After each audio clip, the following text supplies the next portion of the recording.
Iranian embassy वाले, Iranian consulate वाले, ये किसी ना किसी बात पे मेरे पीछे पड़े रहते हैं। पिछली बार ईरान इन हैदराबाद, जो उनका हैदराबाद का कॉन्सुलेट है, उसकी अच्छी मैंने क्लास लगाई थी। अब खुजली हो रही है दिल्ली वालों को, जो ईरान एंड दिल्ली है ना, जो अब इनको खुजली हो रही है। जरा इनकी खुजली मैं दूर करता हूं। ये इनका ट्वीट है, देखिए, हमने देखिए, ये इनका ट्वीट है। मैं आपको 3-4 बातें बताता हूं। ये कहते हैं कि जो फ्यूनरल प्रोसेशन था खamenei का, वो गौरव आर्या ने बोला कि ये फेक है। पहली चीज तो ये है कि I don't know the level of the education of people who are in, I don't know the level of education of Iranian people, या जो एम्बेसी में बैठते हैं उनके बारे में ये बेशरम कह रहा है। सब चीज़ें टेम्पररी हो सकती हैं, इस बेगैरत की जो बेइज्जती है, जो जलील होना है, वो हमेशा परमानेंट रहेगा।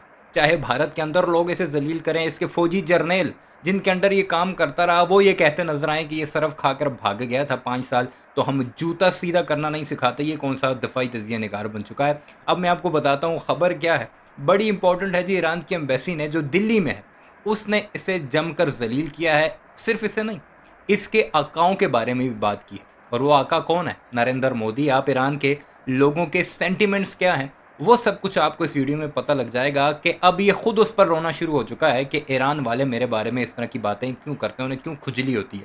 पहले इसने जिक्र किया ईरान एम्बेसी इन हैदराबाद ने इसके बारे में बाकायदा वीडियो क्लिप शेयर करके जलील किया था, जो उसने अब्बास रागची को सुअर और सुअर का बच्चा कहा था। वो तो आपने वीडियोस देख भी ली होंगी, मैंने भी कई बार उसे कवर किया है। लेकिन जो रिसेंट मामला हुआ है खामनाई के, जो जनाजे के बारे में इसने बकवास की है, जो झूठी खबरें फैलाई हैं, उस पर सबसे पहले मैं आपको दिखाता हूँ कि ईरान की एम्बेसी ने, जो कि दिल्ली में है, उसने क्या लिखा है। ये ट्वीट मुलाहिजा कीजिए। ये है जी ईरान इन इंडिया। पहले मैं आपको बता देता हूँ, ये 2 तस्वीर हैं जो आपके सामने हैं उस ट्वीट की, जो ईरान इन इंडिया ने किया है। दोनों आपके सामने है।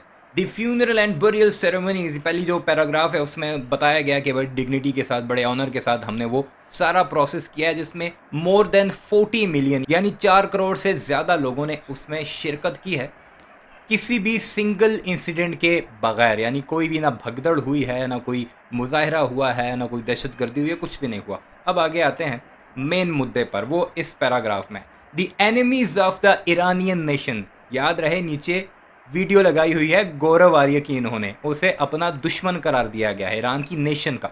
And their media clowns cannot bear to witness this extraordinary display of unity, strength and popular participation। यानी जो ईरानी नेशन के दुश्मन और उनका मीडिया है, जो जोकर मीडिया है, उससे बर्दाश्त नहीं होता कि इतनी यूनिटी, इतनी डिसिप्लिन के साथ पूरी ईरानी कौम ने ये सारा मामला किया है। That is why they resort to spreading fake news and fabricated narrative in an attempt to divert public attention from this historic event and diminish the grandeur of these precedented ceremonies।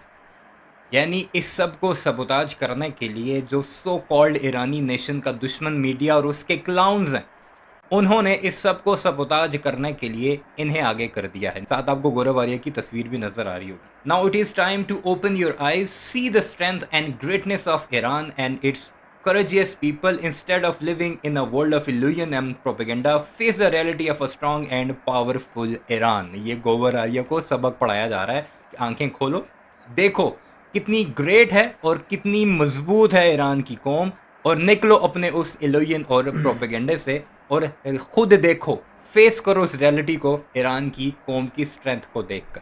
ये कहा गया है Iran की embassy जो दिल्ली में है, ये उनका ऑफिशियल अकाउंट है। किसको कहा है? गौरव आर्य दी बेशरम, दी चैंपियन ऑफ बेगैरती। क्या वो कह रहा था? वो कह रहा था कि ये फेक है जी।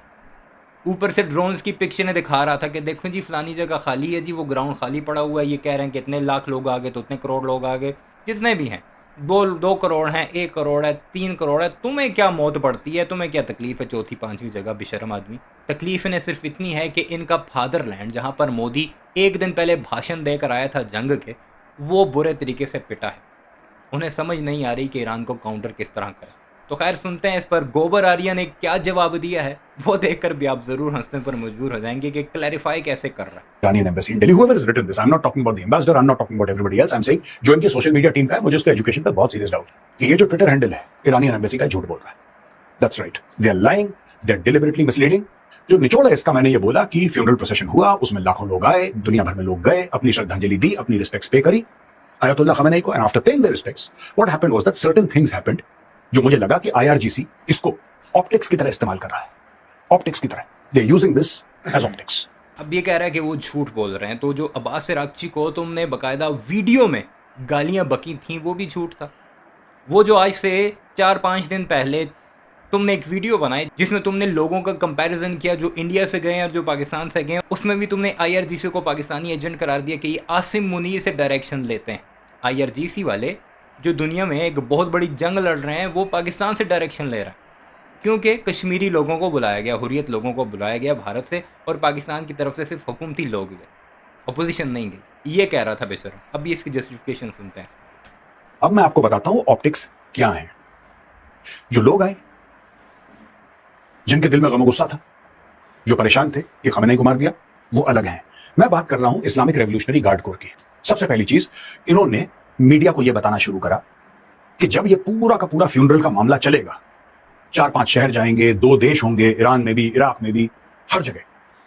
तो इन्होंने बोला कि साहब, हमने जो ईरान के लिए खासतौर से हमें इतने लोगों का एक्सपेक्टेशन है कि इतने लोग हैं, इतने लोग आएंगे, और ये सब हमने 3000 कब्रें बना के रखी हैं। 3000 कब्रें ईरान में तैयार करके रखी हैं। ये मीडिया रिपोर्ट से आप देख सकते हैं। 3000 मीडिया वही कौन सा? इंडियन मीडिया की रिपोर्ट से खा।